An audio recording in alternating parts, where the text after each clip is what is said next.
The music pounded through my body like a second heartbeat, each bass note vibrating against my ribs as I weaved through the crowd.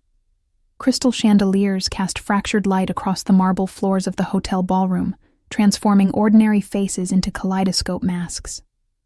I shouldn't have been there, an invisible ghost among Manhattan's elite. But when your roommate is the event photographer and begs for an assistant, you don't say no.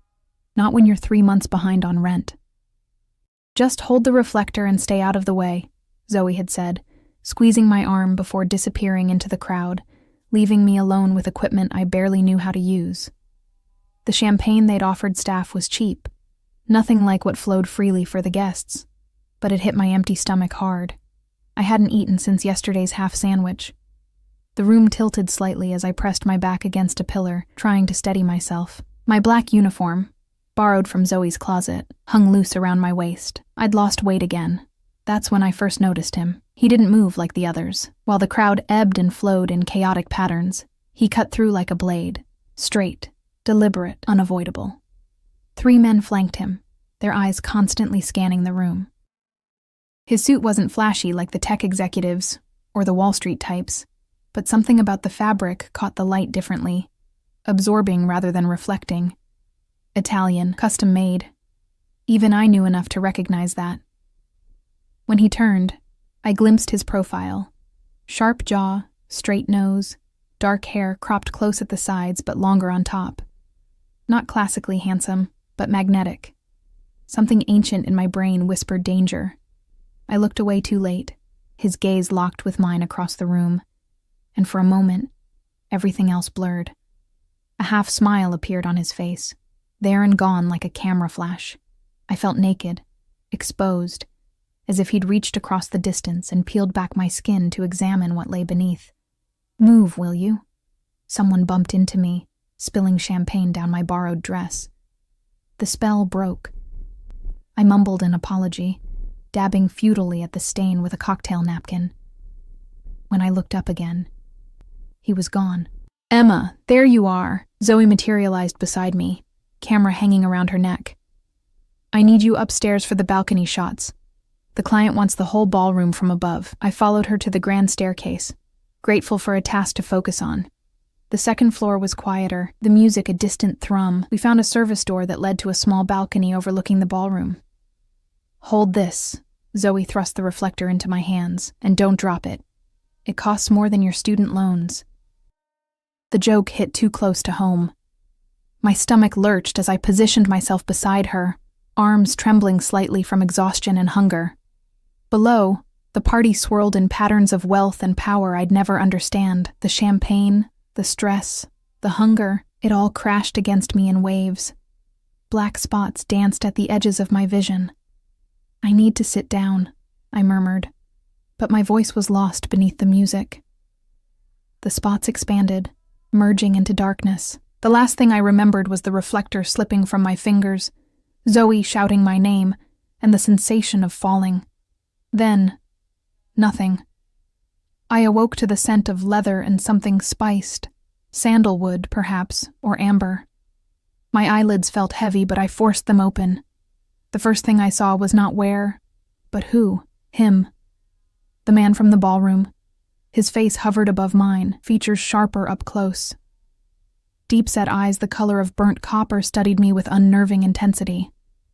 I realized, with a jolt of panic, that I was cradled against his chest, one of his arms supporting my shoulders, while the other lay across my waist.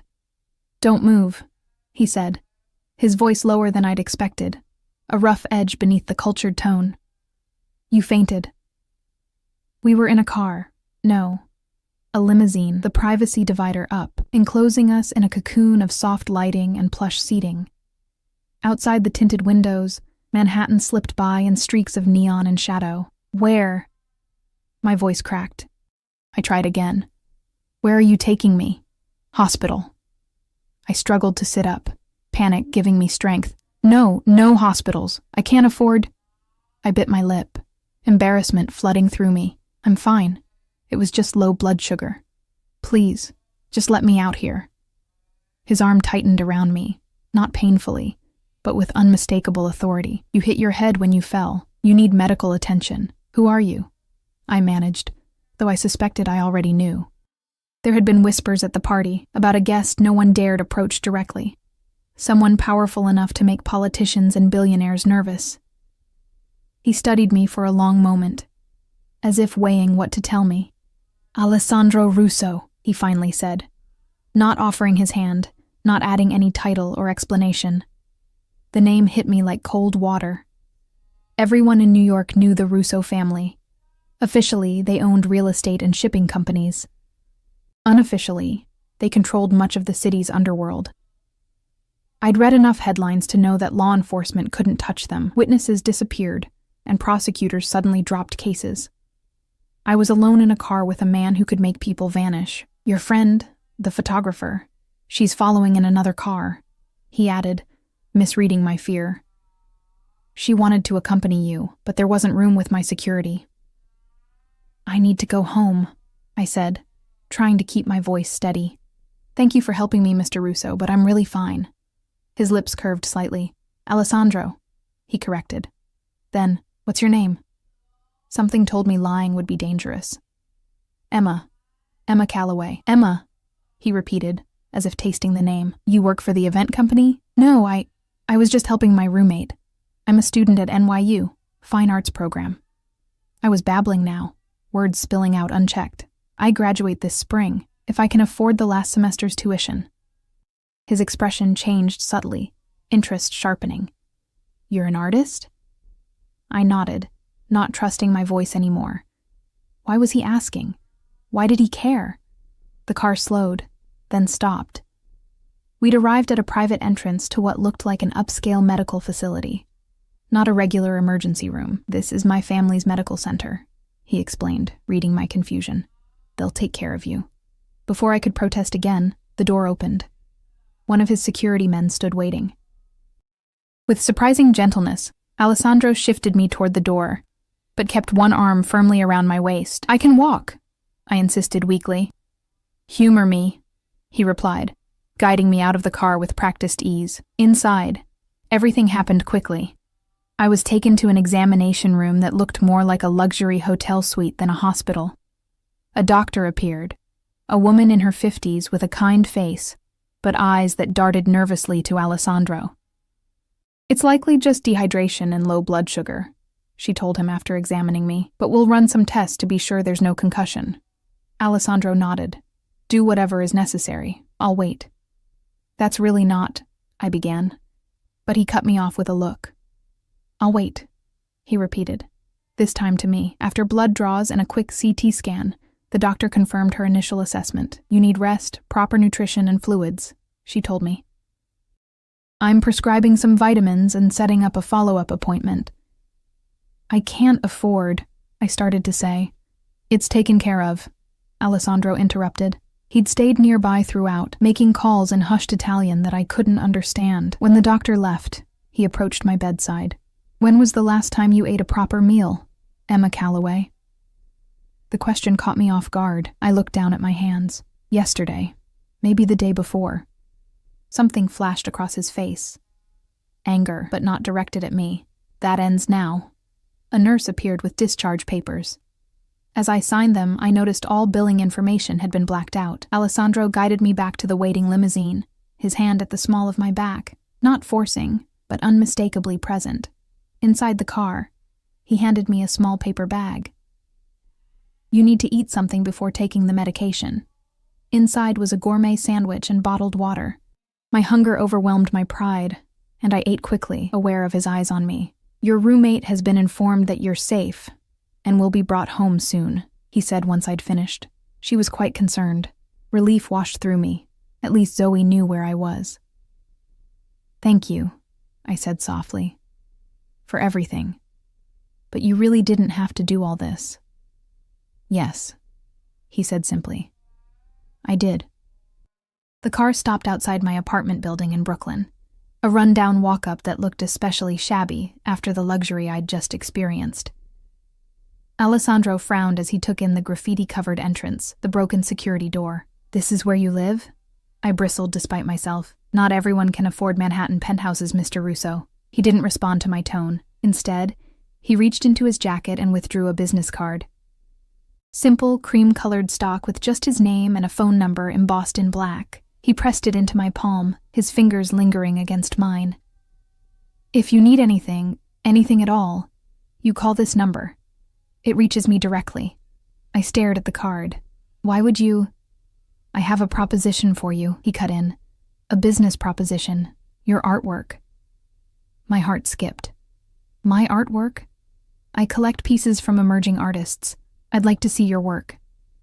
His eyes held mine. "Think about it. Call the number when you're ready." One of his security men opened my door. Before I could step out, Alessandro leaned closer. The scent of his cologne enveloped me, making my head spin. "Rest, Emma," he said, his voice low near my ear. "We'll speak again soon." I managed a nod, then escaped the intensity of his presence. As I fumbled with my keys at the building's entrance, the limousine remained idling at the curb. Only when I was safely inside did it pull away. Upstairs, I found Zoe pacing our tiny living room. "Emma, oh my God!" She threw her arms around me. "Are you okay? When you fell, I thought? And then he just appeared out of nowhere and caught you before you hit the ground. He wouldn't let anyone else touch you." My mind reeled. "What? He caught me? You don't remember? You started to collapse, and I screamed, and suddenly he was there, like he'd been watching you. He caught you before you hit the floor, carried you out himself." Her eyes were wide. "Do you know who that was?" I sank onto our threadbare couch, the business card still clutched in my hand. "Alessandro Russo." Zoe's face paled. "The Alessandro Russo? Holy shit, Em. Those guys with him, they blocked anyone from following you. One of them told me you were being taken care of and gave me a card to call for updates. I've been getting text messages about your condition." I closed my eyes, trying to process everything. "He wants to see my artwork." "What?" Zoe sat beside me, grabbing my arm. "Are you serious?" "He said he collects pieces from emerging artists."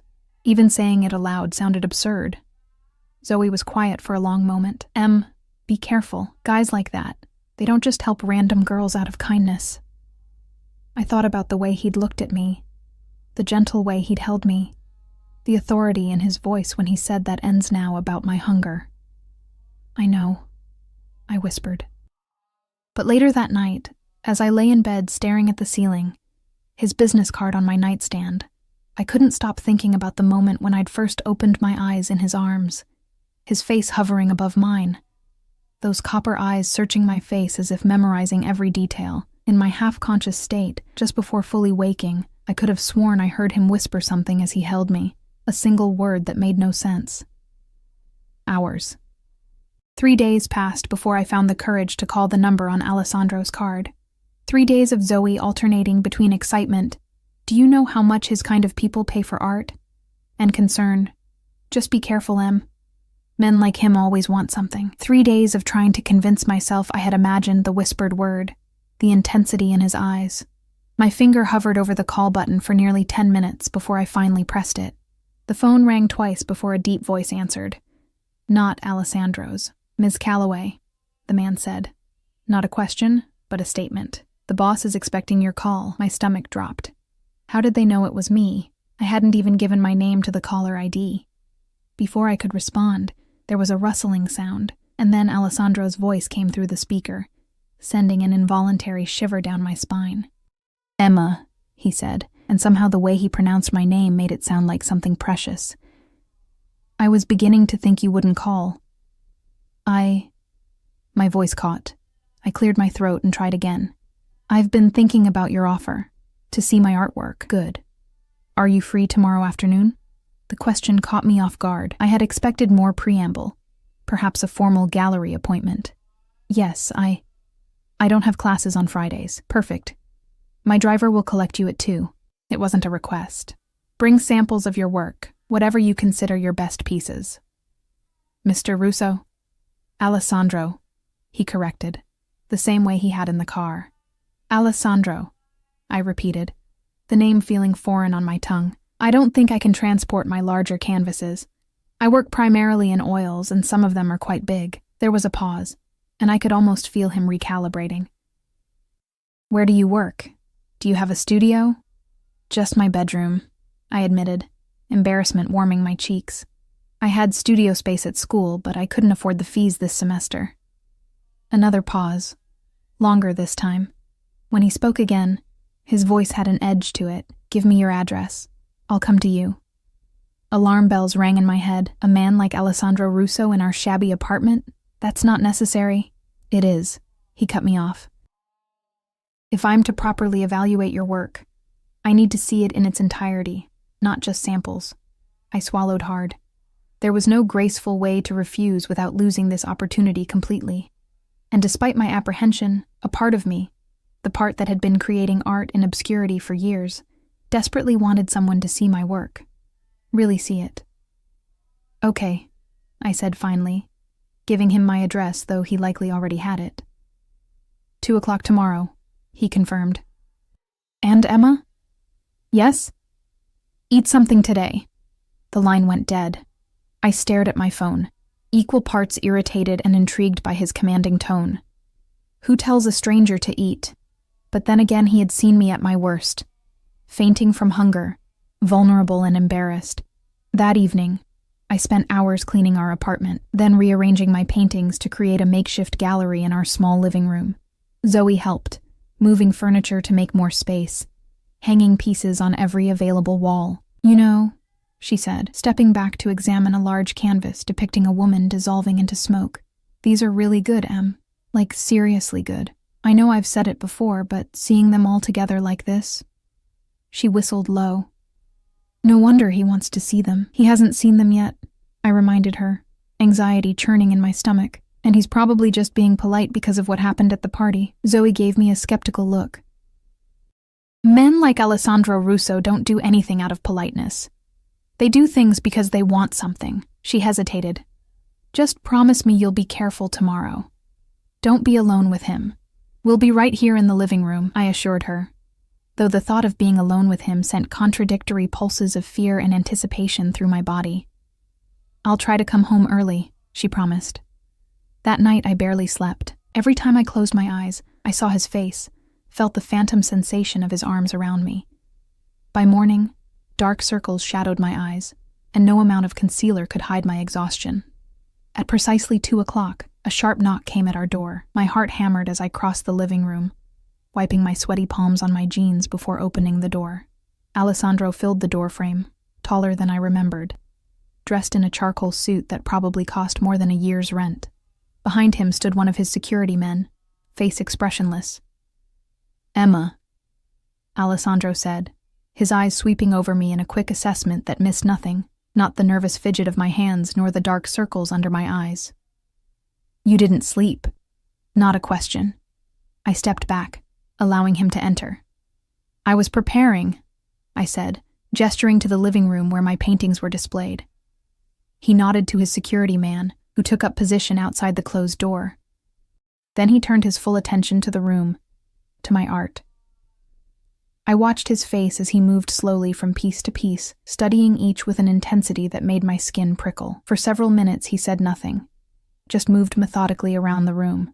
I hovered anxiously, waiting for some reaction, some indication of what he thought.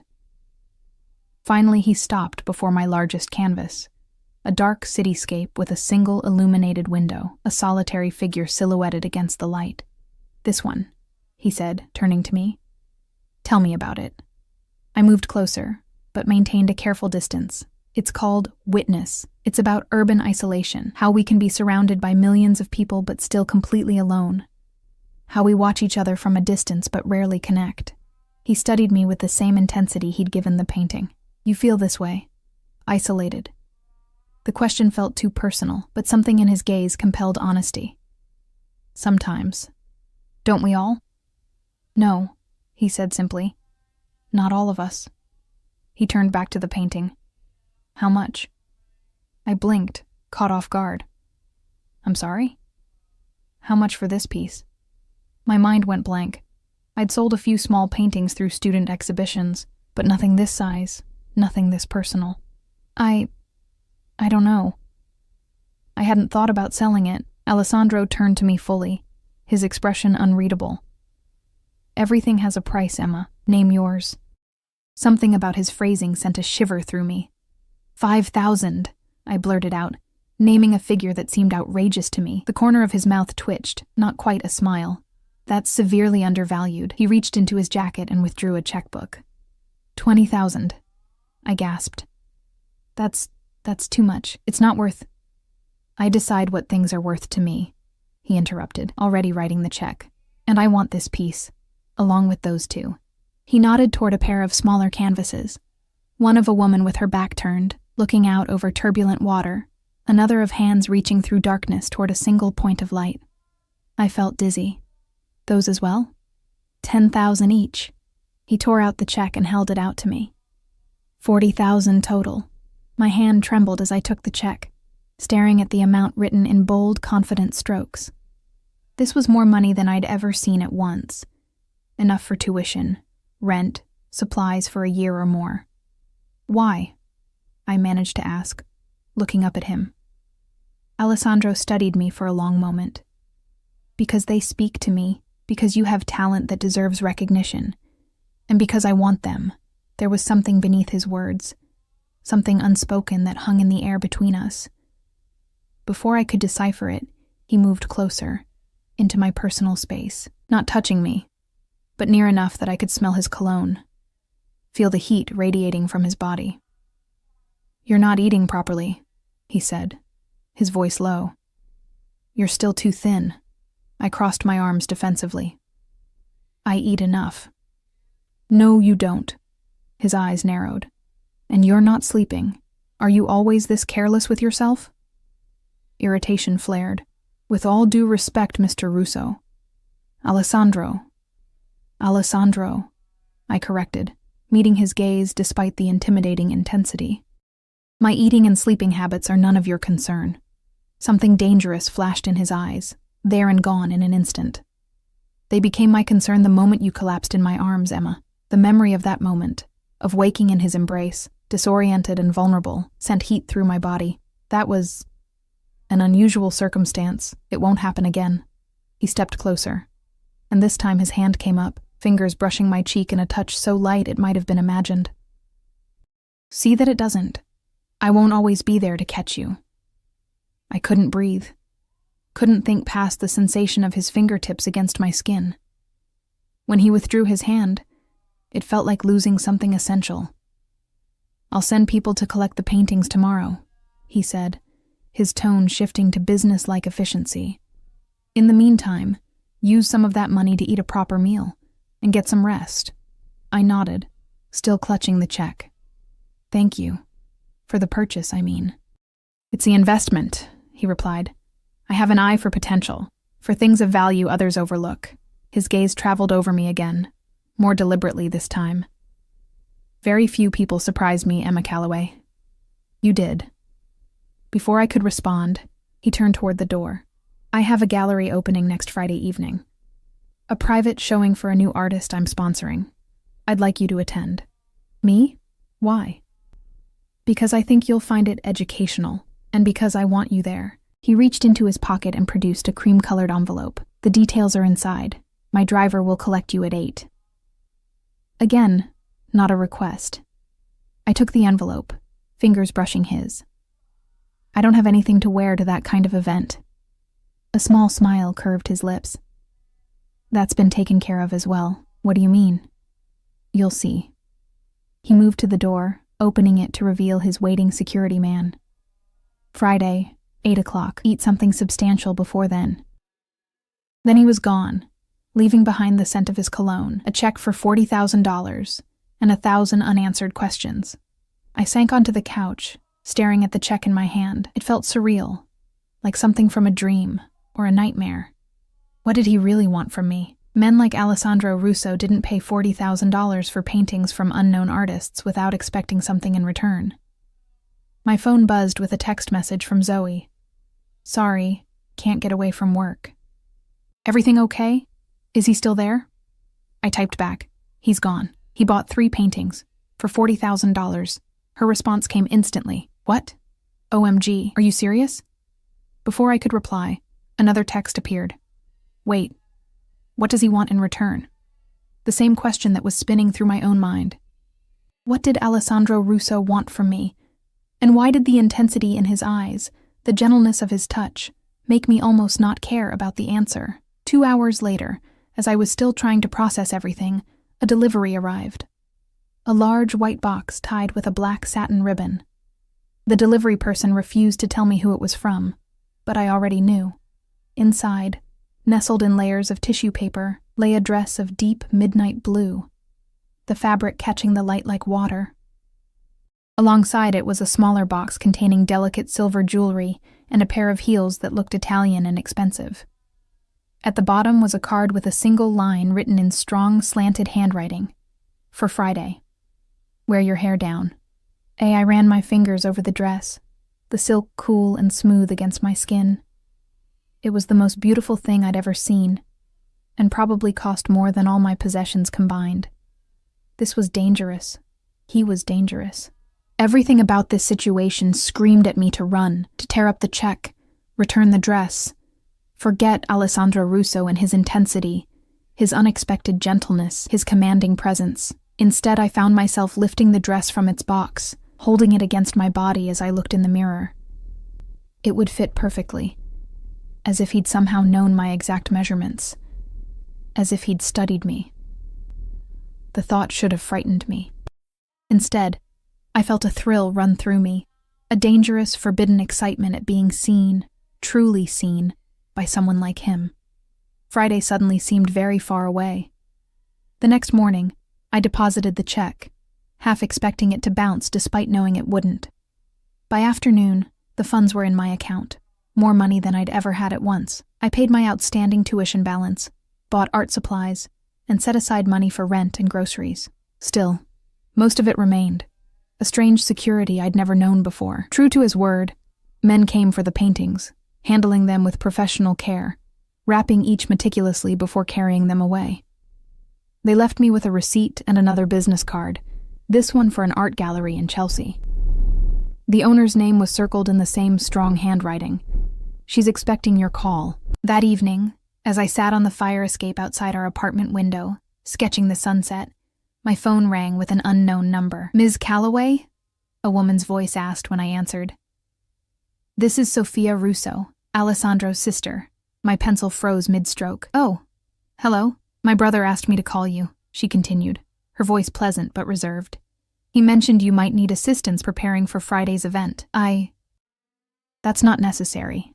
It wasn't a suggestion, she cut in smoothly. Alessandro rarely takes an interest in new artists. When he does, the family supports his decision.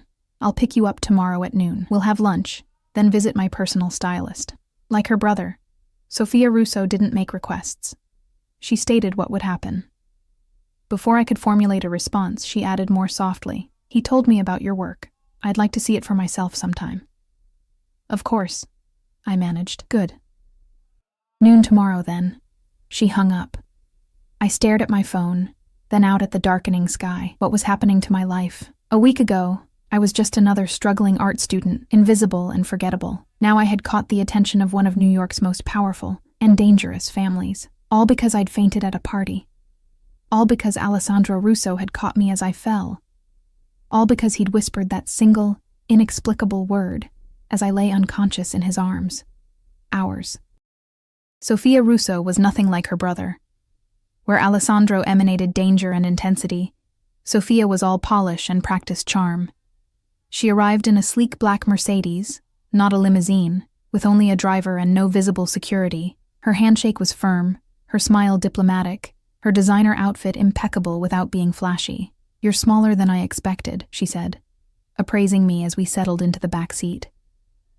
"Alessandro said you were too thin, but I assumed he was exaggerating." I shifted uncomfortably. "I've been busy with school. Sometimes I forget to eat." Sophia raised a perfectly shaped eyebrow. "A dangerous habit, especially around my brother." "What do you mean?" "Alessandro has protective instincts." She studied me with eyes the same burnt copper as her brother's. "He doesn't like seeing vulnerability without addressing it." The car glided through Manhattan traffic with the frictionless ease of extreme wealth. We arrived at a discreet restaurant on the Upper East Side, where the maitre d' greeted Sophia by name and led us to a private dining room. "So," Sophia said once we were seated and wine had been poured, "tell me about your art." "Didn't Alessandro already tell you?" I'd prefer to hear it from you. I described my work, my techniques, my inspiration. As I spoke, Sophia watched me with an analytical gaze that missed nothing. She asked specific, knowledgeable questions that revealed her own extensive art background. "You're talented," she concluded as our main course arrived. "But talent alone doesn't explain my brother's interest." I set down my fork.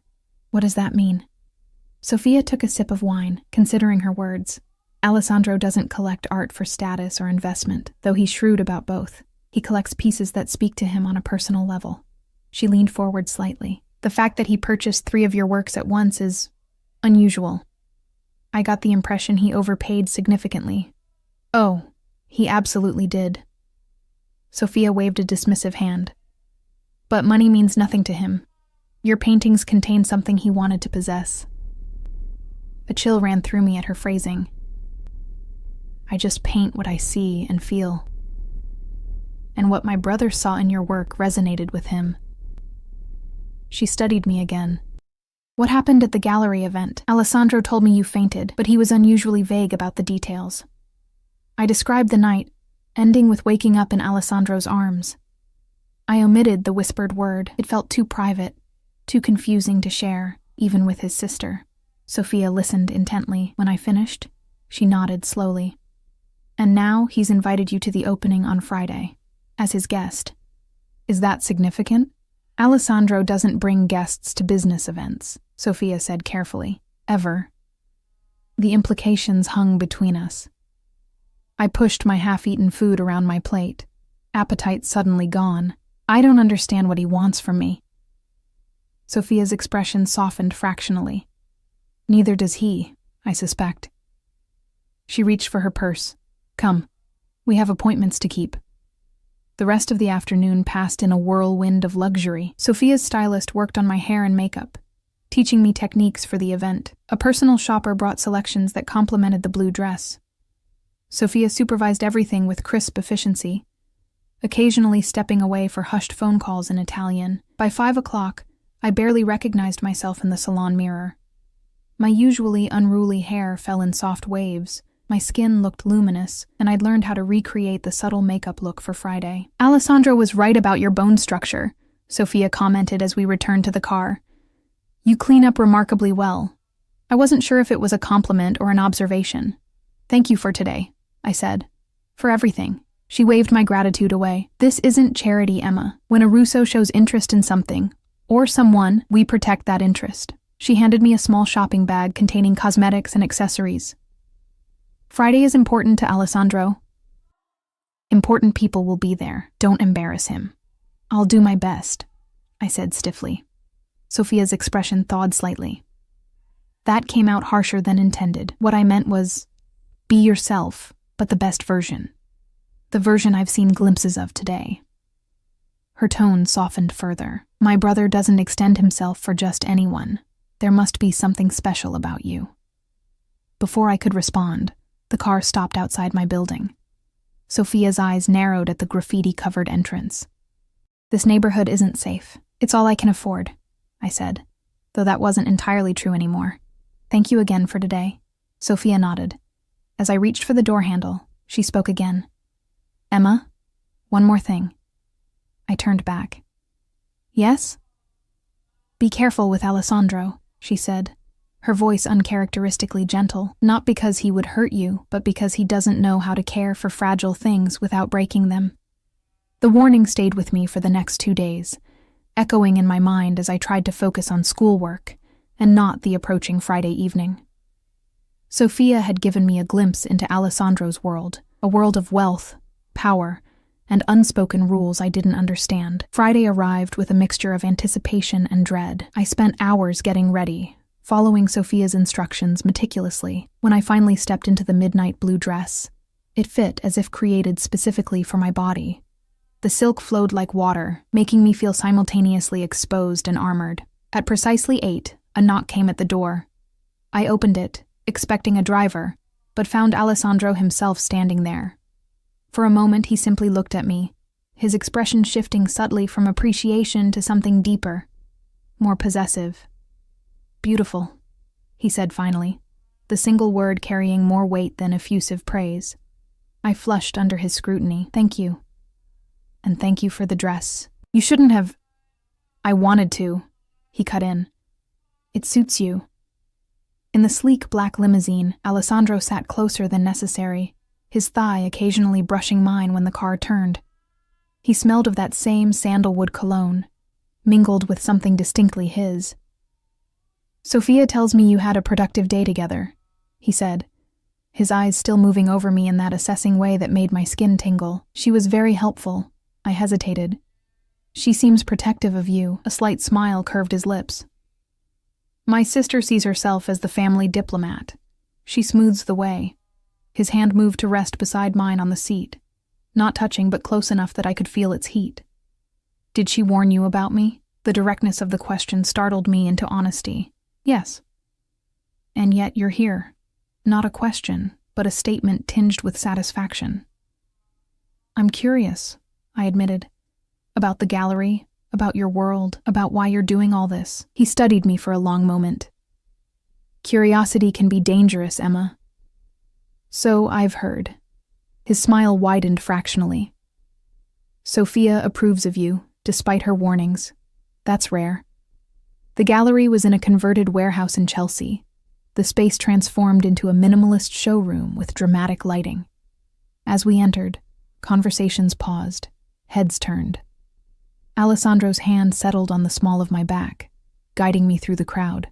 People nodded deferentially as we passed, their eyes curious, sometimes suspicious as they took in my presence at his side. "They're wondering who you are," Alessandro murmured close to my ear. "Who am I?" I asked, the question more loaded than I intended. His hand pressed slightly firmer against my back. "Tonight? You're with me. That's all they need to know." The artist being featured was a young sculptor whose work featured twisted metal forms that somehow conveyed both violence and fragility. Alessandro introduced me to her, a nervous woman not much older than me, who kept glancing at him with a mixture of gratitude and fear. "Your work is amazing," I told her sincerely. "Thank you," she replied. "Alessandro saved my career. I was working as a waitress, creating pieces in my parents' garage, when he saw one of my sculptures at a street fair." She lowered her voice. "He bought everything I had, then set up this showing, introduced me to collectors who actually matter." I glanced at Alessandro, who was speaking with an older couple nearby, his attention seemingly elsewhere, though I suspected he could hear every word. "Why would he do that?" I asked. The sculptor shrugged. He said my work reminded him of how beauty can emerge from destruction. She looked around at the crowded gallery, at the red sold stickers already appearing beside most pieces. "Whatever his reasons, I'm grateful." Throughout the evening, Alessandro kept me close, his hand returning to my back whenever we moved through the crowd. He introduced me to selected people, gallery owners, collectors, artists, but deflected questions about my relationship to him with practiced ease. "Emma is a talented painter," he would say. "You'll be seeing her work soon enough." By the time we left, my head was spinning from champagne and information overload. The limousine waited at the curb, and Alessandro helped me inside with a gentleness that contrasted with the commanding presence he'd projected all evening. "What did you think?" he asked as the car pulled away. "It was enlightening," I said. "Everyone seems afraid of you, even the artist you're helping." Alessandro didn't deny it. "Fear and respect often look similar. Which do you prefer?" His eyes gleamed in the dimly lit interior. "From most people, either is acceptable." He shifted closer. "From you? Neither." My breath caught. "What do you want from me, Alessandro?" He studied me for a long moment, something unreadable passing behind his eyes. Then he reached out, his fingers tracing the line of my jaw with feather-light precision. "Everything," he said simply. The word hung between us, heavy with implication. Everything. My pulse quickened as his fingers continued their gentle exploration, tracing from my jaw down to the hollow of my throat, where my heartbeat betrayed my reaction. "You don't even know me," I whispered. "I know enough." His voice had dropped lower, rougher at the edges. "I know your talent, your struggle, your strength. I've seen how you fight to survive in a world that wants to break you." His hand moved to cut my cheek, and I know that from the moment I caught you as you fell, something changed.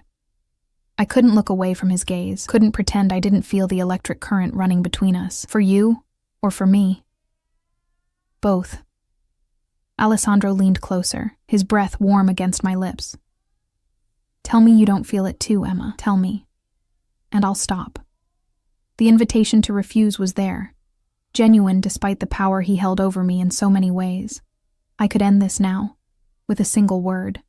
Instead, I found myself closing the distance between us, my lips meeting his in a kiss that started tentative, but quickly blazed into something desperate and consuming. His hand slid into my hair, cradling my head as he deepened the kiss. I tasted expensive champagne and something darker, more intoxicating. My fingers clutched at the lapels of his jacket, anchoring myself against the sensation of falling all over again. When we broke apart, both breathing hard, his eyes had darkened to molten copper. Come home with me, he said, the words somewhere between a question and a command. Warning bells rang in my head, Sophia's caution echoing. He doesn't know how to care for fragile things without breaking them, yet I found myself nodding, unable to deny the pull between us. Unable to walk away from whatever this was becoming. Alessandro pressed a button on the console beside him, murmured something in Italian to the driver, then drew me back into his arms. The rest of the ride passed in a blur of heated kisses and exploring touches, his hands respectful yet possessive, always stopping just short of crossing invisible boundaries. His home was not what I expected. Instead of a sterile penthouse, the limousine delivered us to a converted industrial building in Tribeca. Security was everywhere but discreet, men nodding respectfully as Alessandro guided me through a private entrance and into an elevator requiring both a key card and fingerprint scan. I value my privacy, he explained. Noting my surprise at the measures, the elevator opened directly into his apartment. Though apartment seemed an inadequate word for the sprawling space. High ceilings with exposed beams, brick walls softened by strategic lighting, and floor-to-ceiling windows showcasing the glittering city beyond. But what caught my breath was the art. Dozens of pieces, thoughtfully arranged throughout the open space. Paintings, sculptures, installations, some by artists I recognized, others unfamiliar, and there, in a place of honor on the main wall, my 3 paintings, already professionally hung and perfectly lit. You displayed them, I said softly, moving closer to the wall. Alessandro came up behind me, his hands settling lightly on my shoulders. Of course. Art should be seen, appreciated. His thumb traced small circles against the bare skin of my upper back. Like you. I turned in his embrace, studying his face. Why me, Alessandro, with your resources, your connections? You could have anyone. Why a struggling artist from Brooklyn? His expression softened fractionally. Because you're real. He tucked a strand of hair behind my ear. In my world, authenticity is rare and precious. You create beauty from pain without artifice. You survived hardship without becoming hard. You barely know me, I repeated, though the protest sounded weak even to my ears. I know what matters. He led me to a leather sofa, poured 2 glasses of amber liquor from a crystal decanter. When I caught you that night, when you were unconscious in my arms, you seemed so fragile. Yet there was something in your face, a strength that moved me. He handed me a glass. Then I saw your art and understood. You transform vulnerability into power. That's rare. I sipped the liquor, smoky and expensive, while processing his words. And what do you transform, Alessandro? What pain shapes your world? Something dangerous flashed in his eyes. You ask dangerous questions. You invited me here, I countered. If I'm going to enter your world, shouldn't I know what drives you? Alessandro set down his glass, moved closer until our knees touched. My family built an empire from nothing. We protect what's ours. Sometimes that requires difficult choices. Is that why people fear you? They fear what they don't understand. His hand found mine, fingers intertwining. Power always frightens those who don't possess it. And me? Should I be frightened? His grip tightened slightly. Never of me, Emma. With me. The distinction felt important, though I wasn't entirely sure what it meant. I finished my drink, the alcohol warming my blood, lowering defenses I hadn't realized I'd constructed. "You're tired," Alessandro observed, taking the empty glass from my hand. "It's been an overwhelming evening for you." I started to protest, then realized he was right. The emotional intensity of the night had drained me more than I'd noticed. He stood, pulling me gently to my feet. "Come," he said, leading me through the apartment to a guest room, larger than my entire Brooklyn apartment. "Rest. We can talk more tomorrow." I blinked in surprise, having assumed his invitation home held different implications. "You're not—" A small smile touched his lips. "I don't rush what's important, Emma." He brushed his fingers against my cheek. "And this, you, is important to me." He showed me the attached bathroom, pointed out a silk nightgown laid out on the bed. "My assistant anticipated you might stay. Everything you need should be here." He moved to the door, paused. "If you need anything, I'm just down the hall." Before he could leave, I caught his hand. "Alessandro?" He turned back, eyebrow raised in question. "That night, when I fainted, when you caught me, did you say something to me?" His expression stilled, became unreadable. "What do you think you heard?"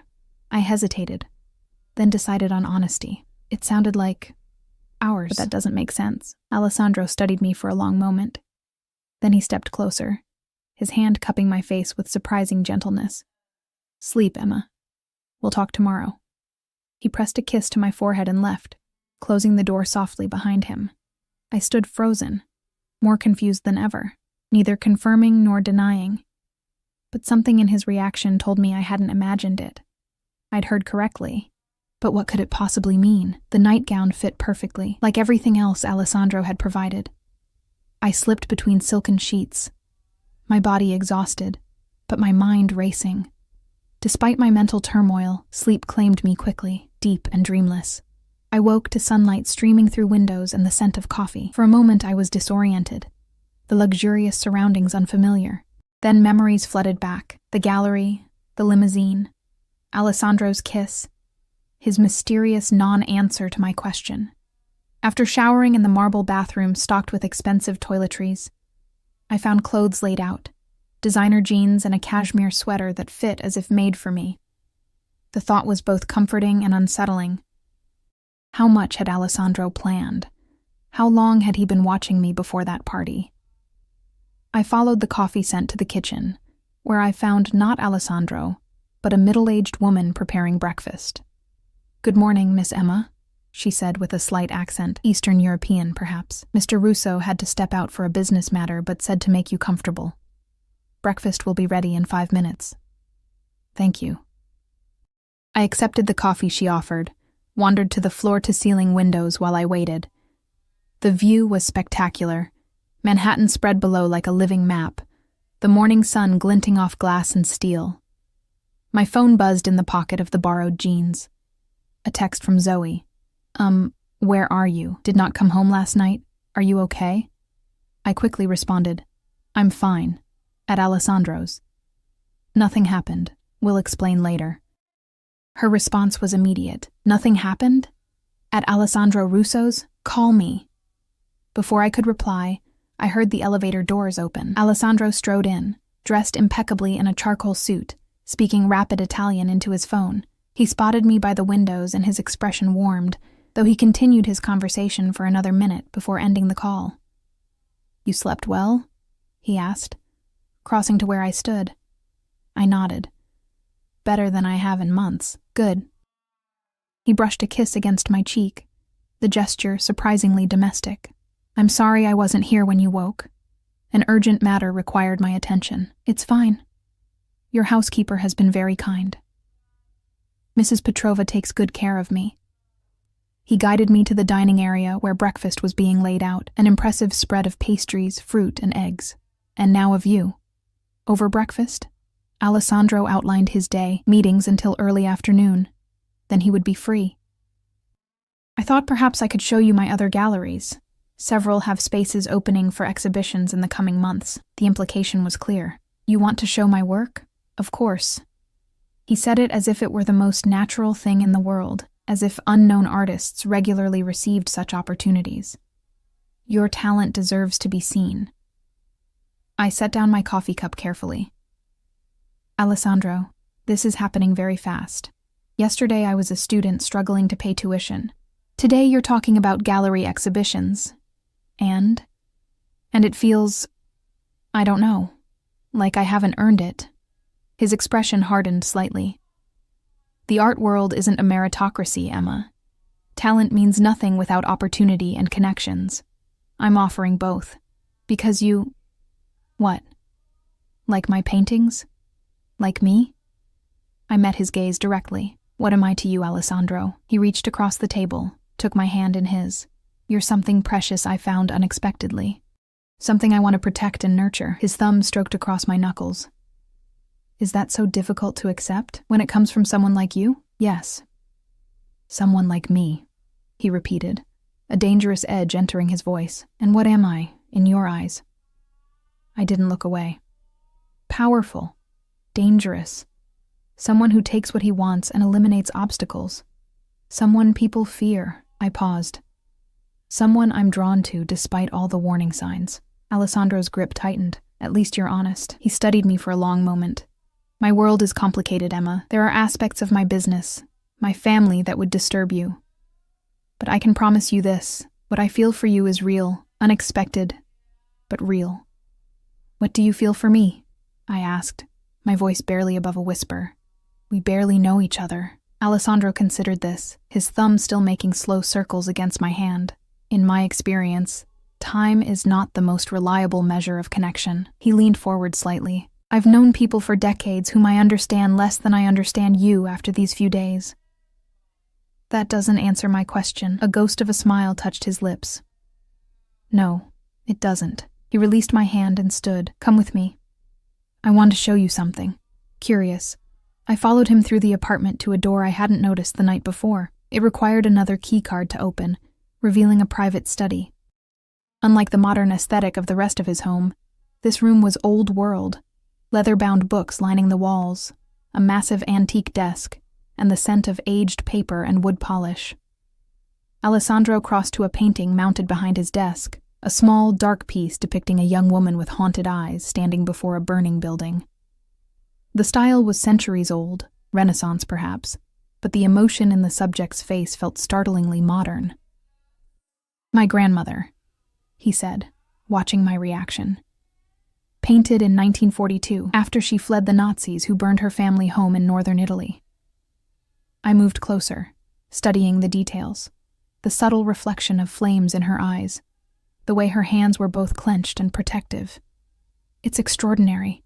She was 19, Alessandro continued. Alone, her family murdered, with nothing but her wits to keep her alive. His voice softened. She met my grandfather a month later. He was a young soldier with connections to the resistance. They married within 6 weeks. That's very fast, I observed. When you find something worth protecting in a world determined to destroy everything beautiful, you don't hesitate. He turned to face me fully. My grandmother said she knew within moments of meeting him that he would either save her or destroy her. Sometimes, Emma, the heart recognizes what the mind would question. The parallel was unmistakable. I swallowed hard. And did he? Save her?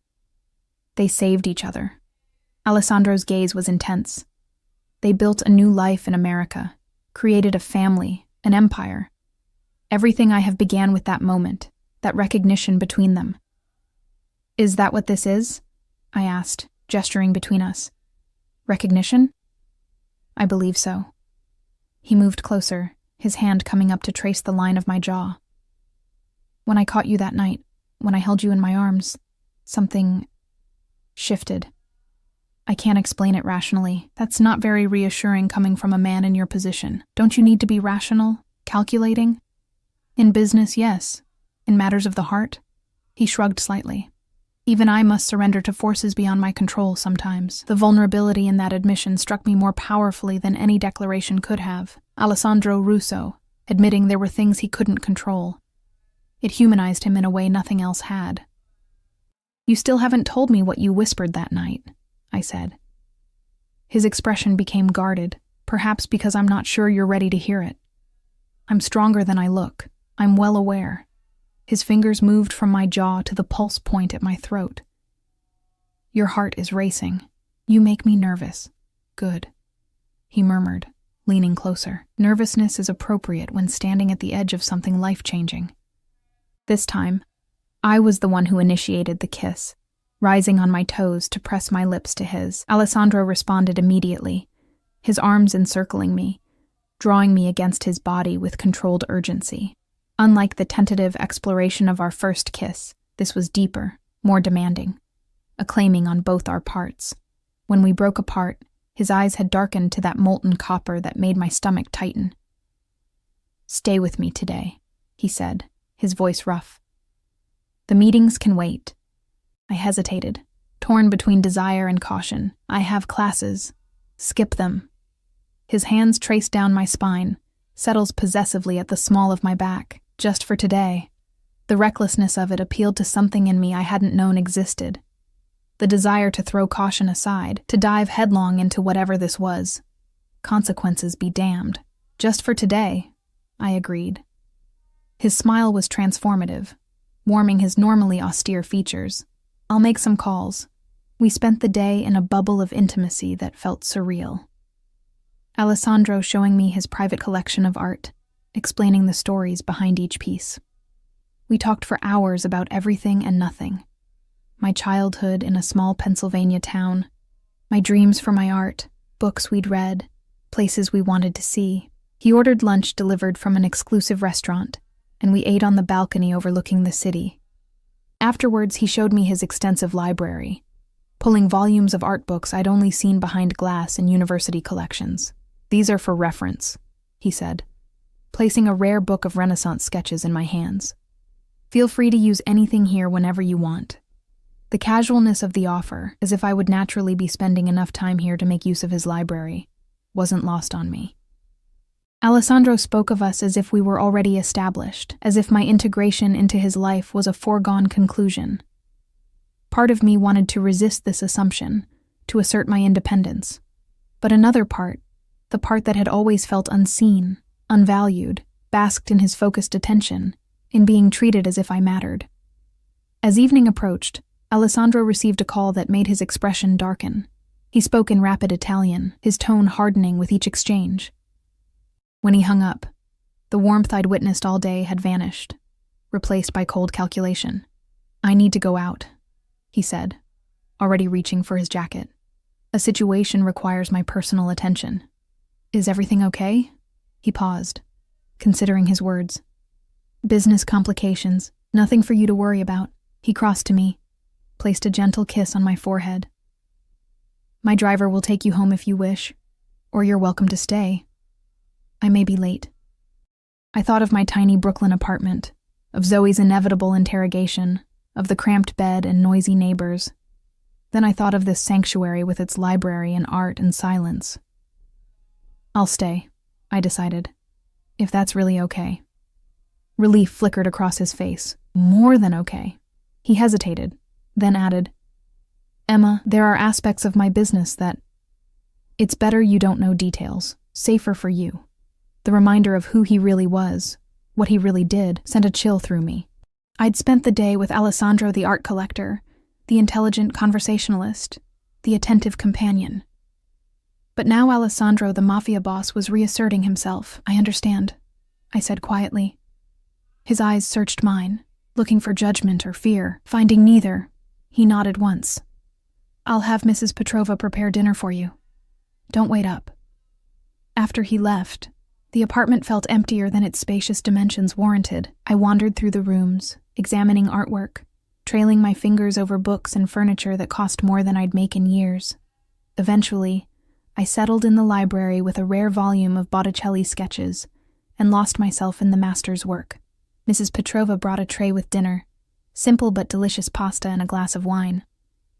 After eating, I curled up on the leather sofa with another book. Despite my intention to wait for Alessandro's return, exhaustion claimed me, and I drifted off, surrounded by the scent of old books and leather. I woke to the sensation of being lifted.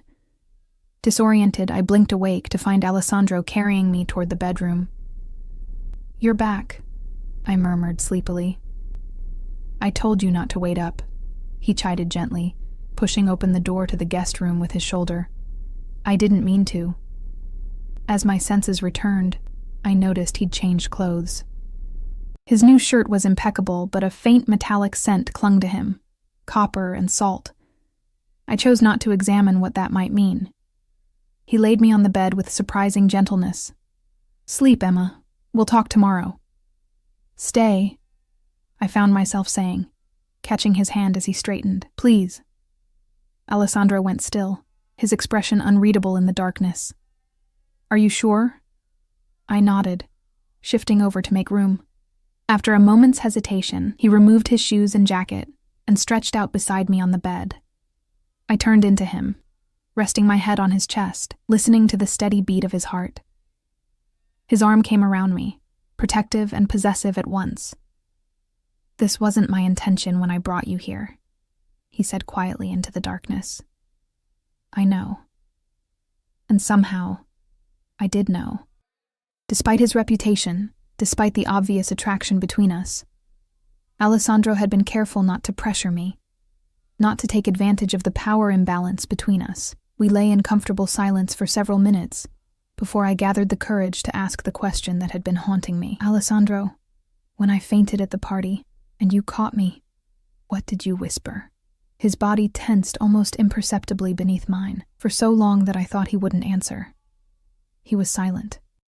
Then, his voice so low I barely caught it. "Ours." I lifted my head to look at his face. "Ours? What does that mean?" In the dim light filtering through the windows, his expression was solemn, intense. "In my family, there's a story passed down generations, a belief." His hand stroked slowly up and down my spine, that when you find the one person meant for you, something inside recognizes them instantly. My grandfather described it to my father, who described it to me. Like pieces of the same soul finding each other again. "Soulmates?" I asked, skeptical despite the intimacy of the moment. "Nothing so poetic," he corrected. "More primal, a recognition at a level beyond conscious thought. When I caught you, when I held you unconscious in my arms, something in me responded. A certainty I can't explain logically." His eyes held mine, ours. Meant to be part of us, part of me. The confession should have frightened me, its intensity. Instead, its presumption. It resonated somewhere deep inside, as if answering a question I hadn't known to ask. "That's why you've done all this?" I gestured vaguely, encompassing everything. The money, the clothes, the galleries. Because of some family superstition? "No," he said firmly. "I've done all this because you deserve it, because your talent is extraordinary. The recognition merely opened my eyes to you when I might otherwise have passed by." His hand came up to cup my face.